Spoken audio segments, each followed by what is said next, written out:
हेमंत सोरेन ने अचानक U turn ले लिया है और कहा कि हम जातीय जनगणना में शामिल नहीं होंगे। ये बहुत अजीब सी स्थिति है और ऊहापोह की स्थिति है। इस गठबंध राजनीति को समझना बहुत जरूरी भी है। उस भीतरी तह में हम जानना चाहेंगे कि ऐसा क्या कारण कि अचानक झामुमो ने यह डिसीजन लिया या निर्णय लिया और आज वे जाति जनगणना के विरोध में। हमारे साथ जो सज्जन बैठे हैं शशि भूषण जी हैं और सोशल संवाद के संपादक हैं। शशि भूषण जी आज इन परतों को खोलेंगे और बताएंगे कि आखिर वजहें क्या हैं, भीतरी वजहें क्या हैं। मैं चाहूँगा शशि भूषण जी कि आप अपना विशेष वक्तव्य इस मसले पे कृपया करके स्पष्ट करें। जैसा आपने कहा कि जेएमएम कल तक जो है ओबीसी आरक्षण हो या जातीय जनगणना हो, कांग्रेस के साथ रही है। आपने लोकसभा चुनाव से लेकर विधानसभा चुनाव तक लगातार जो है वो कांग्रेस की ये मांग रही है कि जातीय जनगणना इस देश में हो और उसके आधार पर आरक्षण मिले, और जेएमएम भी उसके समर्थक थी। लेकिन ऐसा अचानक क्या हुआ कि भाई जब केंद्र सरकार इसे राजी हो गई जातीय जनगणना के लिए, तो अब जेएमएम कह रही है कि हम जातीय जनगणना झारखंड में नहीं होने देंगे, चाहे हम उसके समर्थन नहीं करेंगे, क्योंकि अब हमें सरना धर्म कोड चाहिए। जब तक सरना धर्म कोड नहीं मिलता है तब तक जो है हम इसके जातीय जनगणना के पक्ष में नहीं है। इसके लिए जेएमएम ने 9 जो मई आने वाली है वो उस दिन पूरे राज्यव्यापी उन्होंने आंदोलन का और धरना प्रदर्शन का भी ऐलान कर दिया है। तो हम इस समझेंगे कि जातीय गणना और जातीय जनगणना से ज़्यादा जेएमएम के लिए सरना धर्म क्यों महत्वपूर्ण बन गया, जबकि वही एक तरफ संगठन जो कांग्रेस उनके महागठबंधन के सबसे बड़ा सहयोगी है, साथी है, उसके लिए जातीय जनगणना ये था। लेकिन इन मुद्दे पर तो सबसे बड़ा सवाल है कि जातीय जनगणना से सबसे ज़्यादा जो ओबीसी जातियाँ हैं, ठीक है, वो कांग्रेस अपने पक्ष में लाना चाहती है, अपने वोट बैंक को, इसलिए कि उसका मुद्दा रहा। लेकिन सरना धर्म कोड जो यहाँ झारखंड में आदिवासी समाज है वो लंबे समय से मांग करते रहा था, वो इनके लिए इमोशनल एक भावनात्मक मुद्दा रहा है। और जेएमएम की जो सरकार है, जो झारखंड की सरकार है, इस मुद्दे को लेकर विधानसभा में पास करके उन्होंने केंद्र के पाले में डाल दिया है। आप जब भी चुनाव आता होगा आपने देखा होगा कि सरना धर्म कोड जेएमएम के जो चुनावी घोषणा पत्र में भी शामिल रहता है, वो अपने हर रैली में भी कहते हैं। लेकिन अभी तक धर्म कोड अलग, जो आदिवासी धर्म के लिए सरना अलग धर्म कोड होना चाहिए, उस पर केंद्र सरकार या बीजेपी चुप्पी साध रखी है।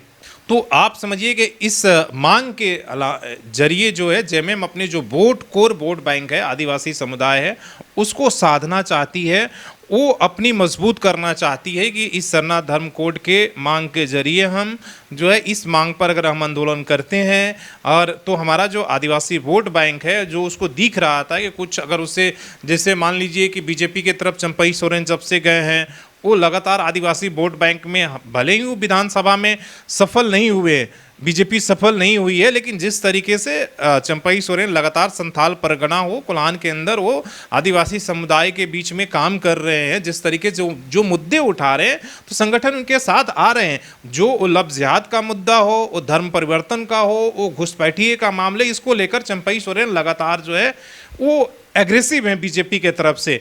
लेकिन इन मुद्दों को जेएमएम इस मुद्दे पर सूट एक तरीके से उसके लिए फिट नहीं बैठता। वो लफ्ज़ जिहाद, धर्म के परिवर्तन के मुद्दे हों या आपके बांग्लादेशी घुसपैठिए पर जेएमएम इसलिए वो नहीं, उस पिच पर नहीं खेल सकता और नहीं बोल सकता। आप देखिए कोल्हान में इतनी बड़ी घटना हुई, आप देखिए कि कोल्हान के अंदर सबसे ज्यादा सभी सीटें जो है, एक सीट छोड़कर सभी सीटें जो हैं वो जेएमएम के पाले में हैं, सारे विधायक उनके हैं, मंत्री यहाँ से हैं, और यहीं ईचागढ़ में सविता महतो जहाँ से आती है, एक बड़ी घटना घटती है। आरोप लगता है कि भाई मुस्लिम समाज के जो तस्लीम अंसारी हैं, उन्होंने कुर्मी समाज की बेटी का धर्म परिवर्तन कराया, जबरन शादी कर लिया, और ये तमाम तरह के एक बयान किसी का नहीं आता।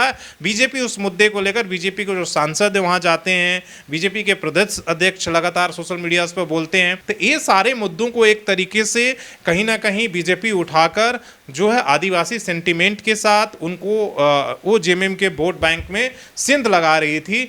तो उन्हें एक अच्छा ये मौका मिल गया कि भाई जातीय जनगणना से पहले हमको सरना धर्म कोड दीजिए, जो आदिवासी समाज का पुरानी मांग है, और इस मुद्दे को लेकर वो अपने वोट बैंक को, अपने वोटरों को साध सकते हैं। इसलिए जेएमएम का ये अपने तरीके से एक कदम उठाया गया है, ये बहुत बड़ा ये उनका है। इसलिए वो कह रहे हैं कि जातीय जनगणना से ज्यादा महत्वपूर्ण है हमारे लिए, जबकि कांग्रेस के लिए जातीय जनगणना महत्वपूर्ण है, इसलिए उनकी मांग रही है। लेकिन जेएमएम अपने से, अपने मुद्दों से अपने वोटरों को वो अलग तरह के मैसेज देना चाहती है। और आपको पता है कि अभी लगातार जब से सरकार बनी है 5 से 6 महीने हुए, लगातार आदिवासी मुद्दे पर जो है, आदिवासी समाज के जो मुद्दे उस पर सरकार की एक तरीके से खिंचाई हो रही है।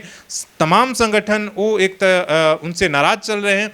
पेशा के मामले पर आप देखिए कि 6 महीने से एक तरीके से पूरे आदिवासी संगठन हो हल्ला मचाए हुए हैं। सरकार की तरफ से कोई सार्थक 1.5 महीने का विधानसभा सत्र चलता है, उस पर मुख्यमंत्री का बयान नहीं आता है। अभी टीएससी की बैठक हुई, उसमें बैठक होने वाली थी, उसमें कुछ ये नहीं होता। रांची के सिमटोमली के मामले देखिए, तमाम ऐसे जो आदिवासी संगठनों जो सरकार के खिलाफ आंदोलन कर रहे हैं, उस पर कहीं ना कहीं जेएमएम से और मुख्यमंत्री से उनकी नाराजगी चल रही है। तो हमें लगता है कि ये तमाम विचार मंथन करने के बाद सरना धर्म कोड के मुद्दे को लेकर जेएमएम जो है वो केंद्र सरकार और बीजेपी के खिलाफ एक तरीके से एग्रेसिव होना चाहती है। कि जो बातचीत है, उस बातचीत से जो मेरे मन में सवाल बन रहा है वो यह है, वाकई जन आंदोलन बहुत प्यारा शब्द है, बढ़िया शब्द है। और हम यह देख रहे हैं कि झारखंड में जन आंदोलन खूब चले हैं और उसी की सरकार है जो फिलहाल सरकार जिसकी है, जन आंदोलन से ही शिबू जी की सरकार आई, फिर हेमंत जी की सरकार आई। अब जब एक मकाम हमने तय कर लिया है, जब हमें विकास की बात करनी चाहिए, तो कि आप ध्यान रखें कि एक साथ 3 राज्य बने थे, नए राज्य, जिसमें उत्तराखंड, छत्तीसगढ़ और झारखंड। तो विकास के मामले पे दोनों राज्य बहुत आगे चले गए हैं और झारखंड अभी भी जन आंदोलन की बात कर रहा है। जन आंदोलन यानी केंद्र से टकराने की बात कर रहा है। तभी वो केंद्र से टकराता था कि हम अलग राज्य लेंगे, बल्कि कई लोगों ने कहा कि हम हथियार के बल पे लेंगे, यह भी बात आई थी। तो ये जन आंदोलन कब तक जन आंदोलन चलेगा, विकास की बात कब चलेगी, मैं आपसे थोड़ा सा जानना चाह रहा हूँ। हालांकि विषय थोड़ा सा हमारा अलग हो रहा है, लेकिन इस पर मैं आपको 2-3 एग्जाम्पल देता हूँ। इसी पेशा आंदोलन में कई जो आदिवासी इंटेलेक्चुअल जो ब्यूरोक्रेट रहे हैं, अधिकारी रहे हैं, उन्होंने कई अच्छी बातें भी कही है कि देखिए हमारा जो ट्रेनिंग हुआ है, खासकर झारखंड की जो नेताओं ने हमारे समाज को ट्रेनिंग कर दिया है कि हमेशा कोई भी विषय अगर आता है, कोई भी योजना आती है, कोई भी बात आती है, तो हम सबसे पहले अपने ही जिन सरकार को, इस पेशे पर भी होता है कि जिन सरकार को हमने बनाया है, जिसको हम कहते हैं कि आदिवासी का सरकार है, अबुआ सरकार है, उनकी हित की बात करती है। लेकिन जैसे ही कुछ लागू होने की बात होती है, कोई नीति बनाने की बात होती है, हम उसके खिलाफ खड़े हो जाते हैं। पेशा में यही हो रहा है, पिछले 6 महीने से ही हो रहा है कि सरकार कोई प्रारूप लेकर आई, वो बनाना चाहती है। तमाम आदिवासी इंटेलेक्चुअल कई संगठन जो है सरकार के खिलाफ हो गए। नहीं, ये तो आप जो है आदिवासियों का जो पारंपरिक स्वशासन व्यवस्था है, ग्राम सभा, उसको आप एक तरीके से खत्म करने के लिए लेकर आप आ रहे हैं। तो हमारे यहाँ चेंजेस देखिए, जो 2 राज्य थे उत्तराखंड और छत्तीसगढ़, वहाँ पर इस तरह की परिस्थितियाँ ये नहीं रही हैं जिस तरह की झारखंड में रहे। झारखंड में अभी भी कई नीति के मामले में हम कोई भी नीति अभी तक स्पष्ट नहीं कर पा रहे। इसी टकराव और विरोध के मामले में ना हमने अब तक स्थानीय नीति बनाया है, ना हमने नियोजन नीति बनाया है कि हमारा क्या नियोजन नीति होनी चाहिए, या हम पॉलिसी के मामले में किसी भी ये हम मुद्दों को सिर्फ छेड़ते हैं और उसको छोड़ देते हैं विवादित करके, और फिर वो गर्त में चलता। अभी देखिए 30 साल 1996 में पेशा कानून था, आदिवासी समाज को संरक्षित हुए करने का अधिकार देने के लिए, हम आज 30 साल बाद भी नहीं लागू कर पा रहे हैं। जबकि बाकी जो राज्य थे 9 से 10 वो सभी, उड़ीसा और झारखंड का छोड़कर सभी राज्यों ने जो है पेशा लागू कर दिया।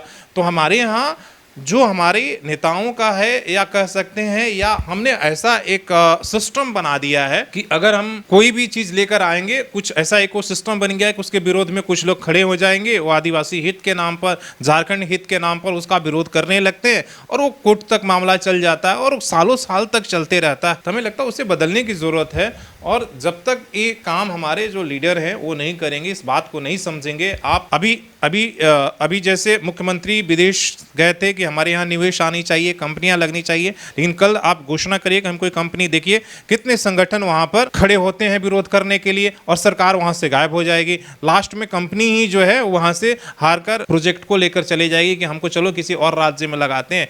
तो ऐसी तो स्थिति है कि एक तरफ तो हम कहते हैं, लेकिन दूसरी तरफ वो माहौल हम नहीं दे पाते जिसके खिलाफ, जिसकी वजह से हम जो है विकास को अपने ही हाथों से गला घोट देते हैं, और इसमें दोषी हमारा। एक सवाल आपसे और करेंगे, क्या आपको इन तमाम दृश्य प्रदृश्य में यह नहीं लगता कि यह कहीं ना कहीं राजनीतिक भटकाव है, और यही भटकाव जो है कभी हमें जाति जनगणना का समर्थन भी कराती है और कहीं विरोध भी कराती है। आपको क्या लगता है? ये राजनीतिक भटकाव नहीं है, बल्कि राजनीति करने की रणनीति है। कुछ मुद्दे हैं जिन पार्टियों का उदय हुआ है, अगर वो मुद्दे खत्म हो जाएंगे तो उनके पास अगला मुद्दा नहीं रहेगा, और इसीलिए उन मुद्दों को लेकर वो चाहते हैं कि जितने लंबे समय तक खिंचता रहे। तो इसलिए कि हम अगर विकास की बात करने लगेंगे, अगर जनता नौकरी पूछने लगेगी, ये सभी पार्टियों पर लागू होता है, अगर रोजगार की बात करने लगेगी, अगर वो विकास की बात करने लगेंगी, तो हम जवाब नहीं दे पाएंगे। इसलिए मुद्दों को जिंदा रखा जाता है, उसे लटकाया जाता है, उसे भटकाया जाता है। तो ये भटकाव कहीं से भी नहीं है, बल्कि एक सोची समझी ये रणनीति का हिस्सा होता है कि हम पूरे 4 साल तक इसी तरीके से भटका के रखेंगे, चीज़ों को उलझा के रखेंगे। लास्ट समय आएगा, जिस तरह से कुछ घोषणाएं करेंगे, लोगों को ये बोलेंगे कि भाई अगली बार सरकार बनेगी, तमाम वो मुद्दे हम छेड़ देंगे जो भावनात्मक मुद्दे हैं कि हम इसको लेकर इस बार ये करेंगे, और फिर चुनाव पार हो जाएगा। और यही होते रहा है झारखंड में, और आगे भी यही होगा कि 4 साल तक हम केवल सिर्फ मुद्दों के सहारे जरिए जो है वो अपनी सरकार चलाएंगे, जिस भी पार्टियों का रहे। और इसीलिए आप देख लीजिए, हालांकि सरना धर्म यहाँ की बहुत पुरानी मांग है और हमें लगता है कि वो मिलना चाहिए। उस पर तो केंद्र सरकार अपनी ये करे, लेकिन क्या इस मुद्दों को लेकर कितनी पार्टियां सीरियस है वो तो आपको पता आने वाला वक्त बताएगा। लेकिन ये सवाल जरूर है कि आखिर जातीय जनगणना से पहले जेएमएम अब क्यों सरना धर्म कोड की बात करने लगी, और इस मांग को आप किस तरीके से देखते हैं? क्या सिर्फ राजनीति है या सचमुच में सरना धर्म कोड को लेकर पार्टियां सीरियस है? धन्यवाद।